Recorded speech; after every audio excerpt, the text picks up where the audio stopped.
Info with انم میں خوش آمدید۔ ہمارے چینل کو سبسکرائب کر کے نوٹیفیکیشن بیل آئیکن پر کلک کر دیں تاکہ ہماری کوئی بھی لیٹسٹ ویڈیو آپ سب سے پہلے حاصل کر سکیں۔ میری تکمیل تم سے ہے، پارٹ نمبر 3۔ ارحان کی آنکھوں سے استفہامیہ تاثر جھلکنے لگا۔ گی اگر سیدھی انگلی سے نہ نکلے تو انگلی ٹیڑھی کرنی پڑتی ہے۔ پاپا تمہیں تمہارا حق نہیں دیتے، نہ دے، میں دلاؤں گی تمہیں تمہارا حق۔ پاپا کی سیف کے نمبرز مجھے پتا ہے، پراپرٹی کے سارے پیپرز۔ ارحان نے اس کے لبوں پر انگلی رکھ دی۔ بس انشا، مزید ایک لفظ نہیں۔ ارحان، میں کہا نا، مزید ایک لفظ بھی نہیں۔ اس نے سختی سے اس کی بات قطع کی۔ میں ایسی گری ہوئی حرکت کا سوچ بھی نہیں سکتا۔ ماما پاپا کی تربیت پر دبا لگانا مجھے منظور نہیں۔ آج بظاہر خالی ہاتھ ہوں، لیکن اگر اپنی اقتدار، اپنی تربیت کھو دی تو صحیح معنوں میں بالکل تہی جمع ہو جاؤں گا۔ یقیناً تم مجھے ایسا نہیں دیکھنا چاہو گی۔ حوصلہ رکھو نا، جو میرا ہے وہ میرا ہی ہے، وہ کسی اور کو نہیں ملنے والا۔ یہ تقدیر کا فیصلہ ہے۔ کیا تم تقدیر کے خلاف جانا چاہتی ہو؟ انوشا نے نفی میں سر ہلایا۔ تو پھر سی لو اپنے لبوں کو، کبھی کوئی گلا شکوہ بھولے سے بھی ادا نہ ہونے پائے۔ تم یہاں سے گھر جاؤ گی اور وہاں اچھی بیٹی کی طرح رہو گی جیسے آج تک رہتی آئی ہو۔ ایموشنل مت ہونا انشا، ورنہ جینا مشکل ہو جائے گا۔ وہ نصیحتوں کے پلندے اس کے ہاتھ میں پکڑا رہا تھا اور انوشا کا دل ڈوبتا جا رہا تھا۔ اس کے زخم بڑھنے میں 1 ہفتہ لگا تھا۔ وہ روزانہ فلیٹ پر پہنچی ہوتی جو اس کے کسی دوست کی ملکیت تھا اور وہ وہاں عارضی طور پر مقیم تھا۔ ماریہ ظفر سے انوشا کی پہلی ملاقات وہیں ہوئی اور ارحان کے حوالے سے اپنے لیے اس کی آنکھوں سے جھلکتی نفرت کا ادراک بھی۔ وہ دنگ رہ گئی تھی۔ اپنے اور ارحان کے مابین کسی اندیکھی دیوار کا احساس ہونے لگا۔ چپکے سے کئی بار اس نے ماریہ سے خود کا موازنہ کیا تھا اور دل مسوس کر رہ گئی۔ وہ اس سے 1000 درجہ بہتر تھی۔ ارحان 1.5 ہفتے میں مکمل صحت یاب ہو گیا تھا، مگر مستقبل سوالیہ نشان کے مانند سامنے آن کھڑا ہوا۔ وہ پہرو لیٹا خلاؤں میں گھورتا رہا۔ انوشا سے اس کی حالت دیکھی نہیں جاتی تھی۔ جبھی ایک دن فیصلہ کیا اور بلا تردد عمل بھی کر ڈالا۔ کروڑوں روپے کا چیک جب ارحان کے سامنے رکھا تو وہ سوالیہ نظروں سے اسے دیکھنے لگا۔ میں نے مما ثانیہ کی ساری جیولری گروی رکھوا دی ہے، اس نے نظر جھکا کر بتایا۔ ارحان کا رد عمل دیکھنے کی ہمت اس کے اندر نہیں تھی۔ چند ثانیے خاموشی رہی، پھر اس نے ارحان کو چیک اٹھاتے دیکھا۔ کہاں پر؟ وہ اسے طے کر کے وائلٹ میں رکھ رہا تھا۔ انوشا نے بینک کا نام بتا دیا۔ آؤ چلیں۔ وہ کھڑا ہو گیا۔ ارحان، انوشا نے اس کا بازو پکڑا۔ میں نے کچھ غلط نہیں کیا اور جو کیا وہ غلط نہیں ہے۔ وہ میری بھی ماں تھی۔ ان کی چیزوں پر میرا بھی اتنا ہی حق بنتا ہے جتنا کہ تمہارا۔ وہ اسے باور کرا رہی تھی۔ ارحان مسکرایا۔ کم آن انشا، تمہیں یہ کہنے کی ضرورت ہے؟ وہ اسے کلائی سے تھام کر باہر لے آیا۔ اگلے 2 گھنٹوں میں کروڑوں روپے ارحان کے بینک اکاؤنٹ میں ٹرانسفر ہو گئے۔ اس سے اگلے دن انوشا نے کالج بنک کیا۔ فلیٹ میں ارحان کے پہلو میں بیٹھ کر انہوں نے انوشا کے لیپ ٹاپ پر میموریل یونیورسٹی کا آن لائن فارم فل کیا۔ یہ ارحان کا فیصلہ تھا جس پر انوشا قطعی معترض نہیں تھی۔ وہ اسپیشلائزیشن کرنا چاہتا تھا جس کی کبھی اس نے خواہش کی تھی، مگر وقت کے تازیانے منہ کے بل گراتے رہے تھے۔ اب کی بار یہی تازیانہ اپنے خواب شرمندہ کی تکمیل کی طرف دھکیل رہا تھا۔ اسے وقت کو پلٹ کر جواب دینا تھا اور انوشا اس کی ہمسفر اور ہم خیال تھی۔ وہ راستہ ڈھونڈنے کو پرعزم تھے اور راستہ مل گیا تھا۔ نہ صرف مل گیا تھا بلکہ از خود رکاوٹیں ہٹا کر خوشنما منزل کی نوید دے رہا تھا۔ پر راستہ جتنا بھی سہل ہو، سفر تو شرط ہے۔ وہ راستوں کو سہل بنا کر منزل کا تعین کر کے اپنے اپنے راستے جدا کر بیٹھے تھے۔ اب سفر کی ہمت نہیں تھی۔ کیسے چل پاتے ایک دوسرے کے بنا؟ وہ ایئرپورٹ کے ڈپارچر لاؤنج میں کھڑے تھے اور انوشا کے آنسو بہے چلے جا رہے تھے۔ سیلاب پر بند باندھوانا، میں ڈوب رہا ہوں۔ وہ ان لڑکتے موتیوں کو انگلی کی پور پر چننے لگا۔ انوشا کے آنسو مزید تسلسل سے بہنے لگے۔ ہائے ارحان! دونوں نے مڑ کر دیکھا۔ ماریہ ظفر کھڑی تھی۔ ٹریفک جام میں پھنس جانے کی وجہ سے وہ لیٹ پہنچی تھی۔ ہیلو ریا! ارحان مسکرایا۔ وہ اس کے قریب آ گئی اور اداس نظروں سے اسے تکنے لگی۔ میں یہاں تمہیں سی آف کرنے نہیں آئی بلکہ یہ بتانے آئی ہوں کسی خوش فہمی میں رہنے کی ضرورت نہیں۔ ایگزیکٹ 2 ماہ بعد میں بھی تمہارے پاس پہنچ رہی ہوں۔ انوشا نے بے حد چونک کر اسے دیکھا۔ ماریہ ظفر کو اتنی کیئر لیس مس سمجھ لینا۔ اسے اپنی چیزوں کی حفاظت کرنی آتی ہے۔ خبردار جو اونچی ہواؤں میں اڑنے کی کوشش کی تو۔ انوشا کو نظر انداز کیے وہ ارحان سے مخاطب تھی اور انوشا کا سارا چین و سکون و قرار رخصت ہو گیا تھا۔ اپنی چیزوں کی حفاظت؟ اپنی چیزوں کی حفاظت؟ باز گشت کانوں کے پردے پھاڑنے لگی۔ دل یکدم بے تحاشا گھبرانے لگا۔ ارے مسز الوی، یہ بھی یہاں ہیں؟ ماریا کی نظر کچھ فاصلے پر کل کان سے لگائے کھڑی لڑکی پر پڑی جو چونکی۔ ایکسکیوز می ارحان، میں ذرا ان سے مل لوں۔ وہ ایکسکیوز می کر کے چلی گئی۔ ارحان مجھے پیاس لگی ہے، انوشا نے کہا۔ اب بتا رہی ہو، وہ اسے دیکھ کر کھپکی سے بولا جس کا چہرہ پیاس کی شدت کا گواہ تھا۔ وہ کینٹین پر آ گئی۔ ارحان نے اسے سافٹ ڈرنک خرید کر دی، خود اپنے لیے جوس لی اور چیئرز پر آ کر بیٹھ گئی۔ انوشا کی سماعتیں ابھی تک ماریا کے الفاظ کے زیر اثر تھی۔ کوئی پرابلم ہے انشا؟ ارحان نے اپنا بھاری ہاتھ اس کے ہاتھ پر رکھتے ہوئے گمبھیر لہجے میں پوچھا۔ انوشا نے اس کے ہاتھ میں مقیز اپنا ہاتھ باغور دیکھا اور آہستگی سے سر اس بات میں ہلا دیا۔ کیا؟ وہ ہلکا سا اس کی سمت جھکا۔ انوشا نے اس کی آنکھوں میں جھانکا۔ ارحان وہ جی جان سے متوجہ تھا۔ انوشا کے لب کانپے۔ تم میرے ہو نا ارحان؟ صرف میرے؟ کس مان سے اس نے پوچھا تھا جس میں کسی خدشے کی ملاوٹ نہیں تھی۔ الفاظ میں وہ شدت تھی کہ گویا روح کے دھاگے تک سربستہ سوال ہوں۔ ارحان کے ہونٹوں پر مسکراہٹ پھیل گئی۔ ہولے سے اس کے لبوں کو چھوا۔ یہ کیوں پوچھا تم نے؟ اس کی ضرورت تھی انشا۔ ارحان تو ازل سے تمہارا ہے اور صرف تمہارا۔ الفاظ سے کہ مچرتا حیات نو وہ پھر سے جی اٹھی، مثل گلاب کھل گئی۔ ارحان کا ہاتھ اس کی آرزوں پر سرسرا رہا تھا۔ انوشا کو اپنا گال تمتماتے ہوئے محسوس ہوئے اور کچھ نہیں سوچا تو اس کے فراغ سینہ میں منہ چھپا گئی۔ وہ اس کے گرد باہوں کا حصار قائم کر گیا۔ اس سمے وہ جیسے دنیا و مافیا سے بے خبر تھے اور کچھ فاصلے پر موجود ماریا ظفر کی آنکھوں کی سرخی بڑھتی جا رہی تھی۔ پھر وہ چلا گیا اور انوشا کے لیے زندگی وہیں تھم گئی تھی، پہروں بیٹھی خلاؤں میں گھورتی رہتی، آنکھیں ہمہ وقت متورم و سوجن زدہ رہتی۔ رات جگہوں کے عذاب ان کا اثاثہ بن گئے تھے۔ وہ نظر سے دور ہوتا تھا تو یہ بینائی کھونے لگتی تھی۔ ساتھ سمندر پار چلا گیا تھا تو دل دھڑکنے سے انکاری تھا کہ دھڑکن تو کہیں اور تھی، لیکن پھر بھی وہ دھڑکتا تھا۔ ارحان تو ازل سے تمہارا ہے، صرف تمہارا۔ بازگشت امید بن کر دھڑکتی تھی۔ وقت رخصت اور اس کی پیشانی چوم کر گیا تھا، پر حدت سانسوں کی مہکاریں لمس بن کر آرزوں پر دوڑتی تھی اور مثل گلاب تھی۔ نادیدہ بازوں کے حصار میں وہ رہتی تھی۔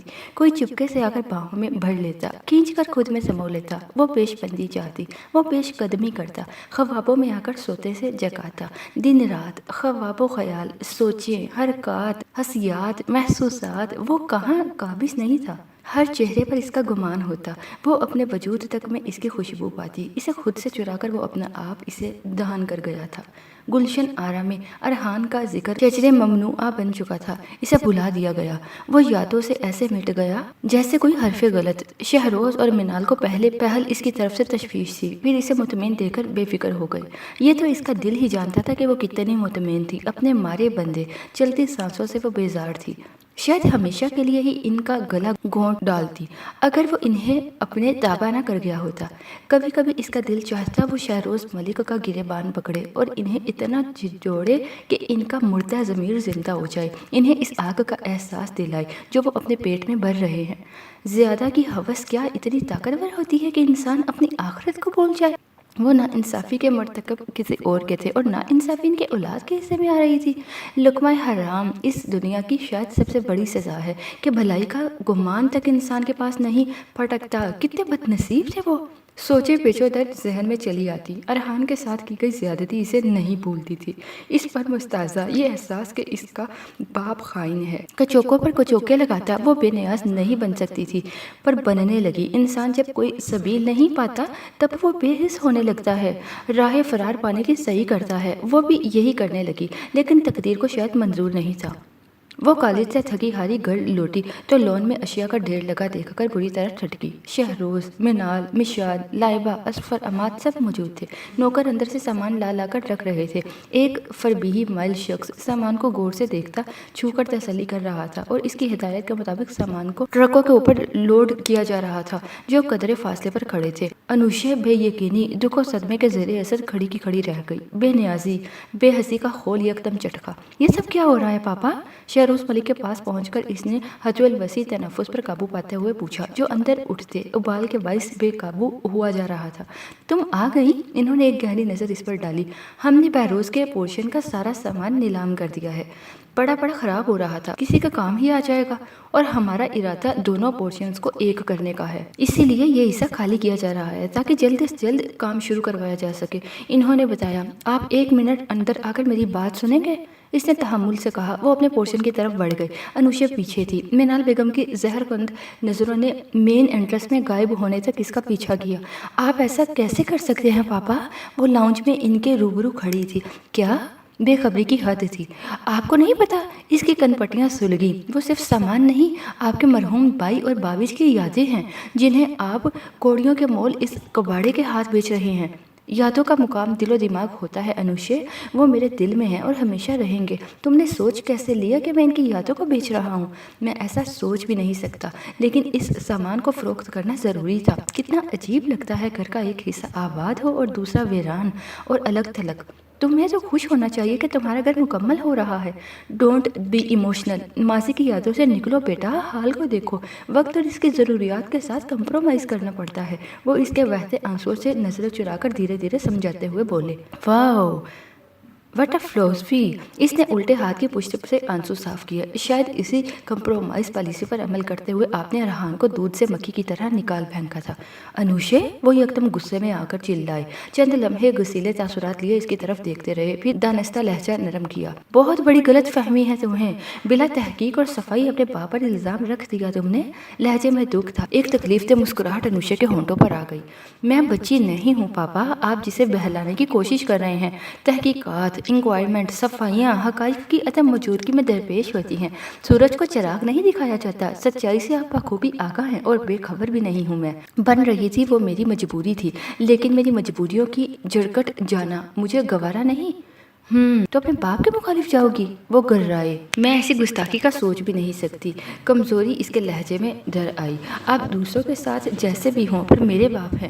عزت، احترام، محبت اور ثروت، قدر و منزلت میری طاقت کا محور ہیں آپ۔ میں کیسے آپ کے خلاف چل سکتی ہوں؟ لیکن جن راہوں پر آپ چل رہے ہیں میرا ان پر چلنا ناممکن ہے۔ آئی ایم سوری پاپا۔ مما پاپا چلے گئے، ارحان چلا گیا، آج ان کی یادیں بھی نکل جائیں گی۔ میرا کیا بچا یہاں پر؟ اس لیے میں بھی جا رہی ہوں۔ ان سے ریلیٹڈ کسی بھی چیز کا وجود باقی نہیں رہنا چاہیے یہاں پر۔ آپ سے بس اتنی سی ریکویسٹ ہے کہ وہ یادیں مجھے بخش دیں، چاہے بھیک سمجھ کر ہی صحیح۔ آپ کے نزدیک وہ پرانا سامان صحیح، لیکن میرا قیمتی اثاثہ ہے۔ سوری اگین، میں بہت نافرمان بیٹی صحیح، لیکن بدتر سے بدتر کے لیے کہیں نہ کہیں گنجائش نکل ہی آتی ہے۔ اسے آخری خواہش سمجھ لے میری۔ وہ کہہ کر رکی نہیں، بھاگتی اپنے کمرے کی طرف چل گئی۔ شہروز ملک وہیں کھڑے رہ گئے۔ جرم چاہے جتنا بھی بڑا ہو، مجرم کی آخری خواہش کا احترام کیا جاتا ہے۔ انسانیت کا تقاضا بھی یہی ہے۔ وہ بامراد ٹھہری تھی۔ شہروز ملک انسانیت کے تقاضوں سے آگاہ تھے یا نہیں، لیکن ان کا شاطر دماغ موقع و مصلحت کو مد نظر رکھنا ضرور جانتا تھا۔ بیٹے کی آنکھوں میں بغاوت کے آثار وہ دیکھ چکے تھے اور اس کا ماخذ انہیں دنگ کر گیا تھا۔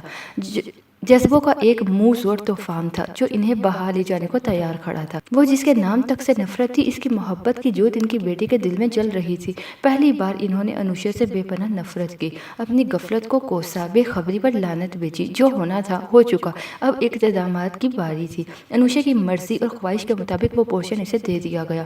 منال بیگم نے خوب واویلا کیا، ہنگامہ مچایا۔ وہ اسے جدید بنیادوں پر از سر نو تعمیر کروانا چاہتی تھی۔ سارے خواب ملیا میٹ ہو رہے تھے۔ وہ کسی صورت دستبردار ہونے کو تیار نہیں تھی۔ انوشا نے کوئی نوٹس نہیں لیا، البتہ شہروز ملک کی جان پر بنائی۔